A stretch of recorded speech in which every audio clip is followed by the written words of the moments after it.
Blood വരുന്നു ആര്യ, നോക്കട്ടെ. തനു അവൻ്റെ മുഖം പിടിച്ചു നോക്കിക്കൊണ്ട് പറയുകയാണ്. ഒന്നുമില്ല തനു, സത്യം ആര്യ, ഞാനല്ല വഴക്കുണ്ടാക്കിയത്. അവളാണ് തരുണിയെയും ശരത്തിനെയും ഇൻസൾട്ട് ചെയ്തത്. എനിക്കറിയാം തനു, അതുകൊണ്ട് തന്നെയാണ് ഞാൻ പ്രതികരിച്ചതും. അതിന് അടിയുണ്ടാക്കിയത് എന്തിനാ ആര്യ? അച്ഛൻ വയ്യാത്തതല്ലേ? തനു, നിന്നെ അപമാനിക്കാൻ ഞാൻ ആരെയും അനുവദിക്കില്ല. നിനക്ക് ഞാൻ ഉറപ്പ് തന്നതല്ലേ, നിന്നെ ആർക്കും തട്ടിക്കളിക്കാൻ കൊടുക്കില്ല. ആര്യ ചുണ്ടിലെ ബ്ലഡ് ഒപ്പിക്കൊണ്ട് പറയുകയാണ്. അശ്വിനി ദേഷ്യത്തോടെ കാറുമെടുത്ത് അവളുടെ വീട്ടിലേക്ക് പോയി. മാഡം, കോഫി എടുക്കട്ടെ? വേണ്ട, ആരും റൂമിലേക്ക് വരണ്ട. അവൾ സെർവൻറ്റിന് ഓർഡർ നൽകി ചവിട്ടിത്തുള്ളി റൂമിലേക്ക് പോയി. നീ എന്നോട് ഷൗട്ട് ചെയ്യും അല്ലേ തൻവി? ഞാൻ ആരാണെന്ന് നിനക്ക് കാണിച്ചു തരാം. അശ്വിനി റൂമിലെത്തിയതും ഭ്രാന്തിയെപ്പോലെ അവിടെ ഉള്ളതെല്ലാം വലിച്ചെറിഞ്ഞ് സോഫയിൽ കാലുകയറ്റി വെച്ച് ഇരിക്കുകയാണ്. അർജുൻ അവളുടെ പണം കണ്ടിട്ടാണ് വിവാഹം ചെയ്തത് എന്ന തൻവിയുടെ സംസാരം അവളുടെ ചെവിയിൽ പ്രതിധ്വനിച്ചുകൊണ്ടിരിക്കുന്നുണ്ട്. അശ്വിനി ഒരു സൈക്കോ മൂഡിൽ മുടിയെല്ലാം വലിച്ചുകൊണ്ട് തൻവിക്ക് വേണ്ടിയുള്ള കെണി ഒരുക്കുകയാണ്. എന്നാൽ ഈ സമയം അർജുൻ ആ രാത്രി കാറുമെടുത്ത് ശരണ്യയുടെ അടുത്തേക്ക് പോയി. അവളുടെ ഭർത്താവ് ബിസിനസ് ആവശ്യത്തിന് ഇന്ത്യക്ക് പുറത്തു പോയതാണ്.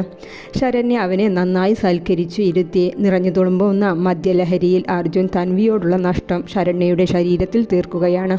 അവളും അർജുനെ തൻ്റെ വഴിക്ക് കിട്ടിയതിൻ്റെ സന്തോഷത്തിൽ അവനെ വേണ്ടുവോളം സന്തോഷിപ്പിക്കുന്നുമുണ്ട്.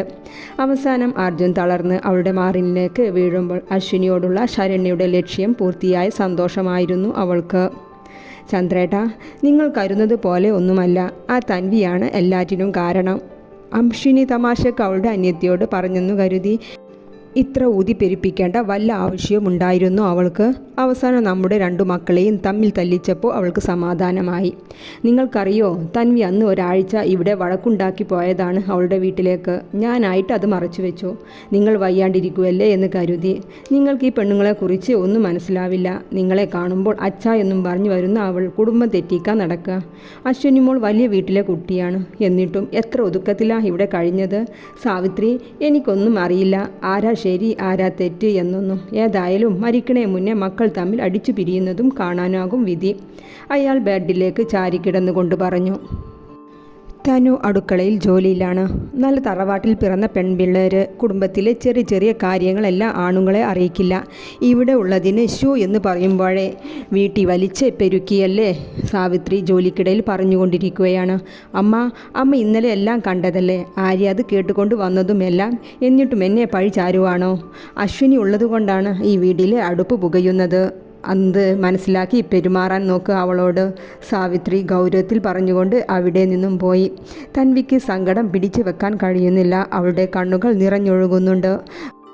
മുൻപ് മരുമകളുടെ പണം വേണ്ട, അടുപ്പ് പുകയാൻ എന്ന് പറഞ്ഞ സാവിത്രിയുടെ വായിൽ നിന്ന് തന്നെയാണ് ഇന്ന് മരുമകളായ അശ്വിനി ഉള്ളതുകൊണ്ടാണ് അടുപ്പ് പുകയുന്നു എന്ന് പറയുന്നത്.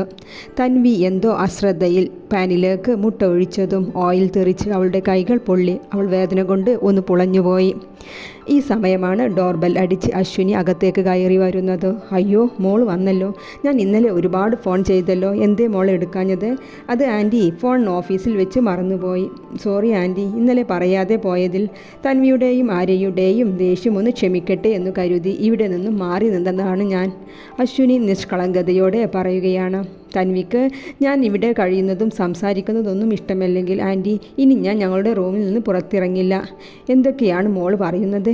ഇത് മോളുടെ കൂടി വീടല്ലേ? ഇവിടെ എവിടെ വേണമെങ്കിലും മോൾക്ക് ഇരിക്കാം, നടക്കാം. അതിനാരും തടസ്സവും നിൽക്കില്ല. മോളൊക്കെ മറക്കൂ. അർജുൻ എവിടെ ആൻറ്റി? അവൻ വളരെ ദേഷ്യത്തിലാണ് മോളെ. ഇന്നലെ രാത്രി പോയിട്ട് വൈകിയാണ് വന്നത്. ഇപ്പോൾ അതാ റൂമിലുണ്ട്. ആൻറ്റി, ഞാൻ നിങ്ങൾക്ക് പുതിയൊരു കാർ ഓർഡർ ചെയ്തിട്ടുണ്ട്. അയ്യോ, എന്തിനാണ് മോളെ? അതിൻ്റെ ഒന്നും ആവശ്യമില്ല. ഞങ്ങളുടെ അടുത്ത് ചെറിയ കാറുണ്ടല്ലോ. ആൻറ്റി, എതിർപ്പൊന്നും പറയല്ലേ. എൻ്റെ അമ്മയെപ്പോലെ കരുതിയല്ലേ. മോളുടെ ഇഷ്ടം പോലെ ചെയ്യൂ. മോളിരിക്ക്, അമ്മ ചായ എടുത്തിട്ട് വരാം. സാവിത്രി പുഞ്ചിരിയോടെ അടുക്കളയിലേക്ക് നടന്നു. അശ്വിനി ഒരു പുച്ഛച്ചിരിയോടെ അവരുടെ പോക്ക് നോക്കിയിരുന്നു. അച്ഛൻ എന്തേ വിളിച്ചേ? ആര്യ അച്ഛൻ്റെ റൂമിലേക്ക് വന്നുകൊണ്ട് ചോദിച്ചു. വാ, ഇവിടെ ഇരിക്ക്. സാവിത്രി, അർജുനൻ വരാൻ പറഞ്ഞില്ലേ? ആ, സാവിത്രി മറുപടി കൊടുത്തു. എന്താ ആര്യ, ഇന്നലെ നിങ്ങളെയൊക്കെ കാട്ടിക്കൂട്ടിയത്? ഏട്ടനെ അടിക്കാൻ മാത്രം ആയോ നീ? അങ്ങനെയാണോ നിങ്ങളെ ഞാൻ വളർത്തിയത്? അച്ഛാ, ഞാൻ ഏട്ടനെ അടിച്ചിട്ടില്ല. എന്നെ അടിക്കാൻ വന്നതിന് എതിർത്തു എന്നേ ഉള്ളൂ. ഈ സമയമാണ് അർജുൻ അവിടേക്ക് കയറി വന്നത്. ആര്യയെ കണ്ടതും അവൻ തിരിച്ചു പോകാൻ നിന്നു. അർജുൻ, ഇവിടെ വാ, ഇവിടെ ഇരിക്ക്. വേണ്ട അച്ഛാ, ഇവൻ ഉള്ളിടത്ത് ഞാൻ നിൽക്കില്ല, അർജുൻ ആര്യയെ ചൂണ്ടിക്കൊണ്ട് പറഞ്ഞു. അർജുൻ, ഇവിടെ ഇരിക്കാനാണ് പറയുന്നത്, ചന്ദ്രൻ കടുപ്പിച്ചു പറഞ്ഞതും അർജുൻ ആര്യയ്ക്ക് ഓപ്പോസിറ്റ് വന്നിരുന്നു. നോക്ക്, നിങ്ങളിൽ ആര് തെറ്റ് ചെയ്തോ ഇല്ലയോ എന്നൊന്നും ചോദിക്കുന്നില്ല, അത് എനിക്ക് അറിയുകയും വേണ്ട. നിങ്ങൾ രണ്ടുപേരും പരസ്പരം ക്ഷമിച്ച് ചേർത്ത് പിടിച്ച് ഈ പ്രശ്നം ഒഴിവാക്കണം. ചന്ദ്രൻ ഇരുവരെയും നോക്കിക്കൊണ്ട് പറഞ്ഞു. എനിക്കിവൻ്റെ മുഖം കാണുന്നതേ ഇഷ്ടമില്ല, എന്നിട്ടാ കെട്ടിപ്പിടിക്കുന്നത്, അർജുൻ ആര്യയെ നോക്കി മുഖം വെട്ടിച്ചുകൊണ്ട് പറഞ്ഞു. ആര്യ ഒരു പുച്ഛച്ചിരിയോടെ അവനെ നോക്കി. നോക്ക്, നിങ്ങൾ എൻ്റെ സന്തോഷം ആഗ്രഹിക്കുന്നുണ്ടെങ്കിൽ പരസ്പരം കെട്ടിപ്പിടിച്ച് ഈ പ്രശ്നം ഒഴിവാക്കുക. നിങ്ങൾ രണ്ടുപേരും ഞങ്ങളുടെ മക്കളാണ്. ഞങ്ങൾക്ക് നിങ്ങൾ ഒന്നിച്ച് സ്നേഹത്തോടെ ജീവിക്കുന്നത് കണ്ട് മരിക്കാനാണ് ആഗ്രഹം. നിങ്ങളിങ്ങനെ അടിയുണ്ടാക്കിയാൽ ഞങ്ങൾക്ക് എങ്ങനെ സമാധാനമുണ്ടാകും? ആര്യാച്ചനെ ഒന്ന് നോക്കി എഴുന്നേറ്റ് അർജുൻ്റെ അടുത്തേക്ക് വന്നു. എൻ്റെ മനസ്സിലൊന്നുമില്ല, ആര്യ പറഞ്ഞു. അർജുൻ കുറച്ചു നേരം അങ്ങനെ ഇരുന്നു. പിന്നെ എഴുന്നേറ്റ് ആര്യയുടെ അടുത്തേക്ക് വന്നു.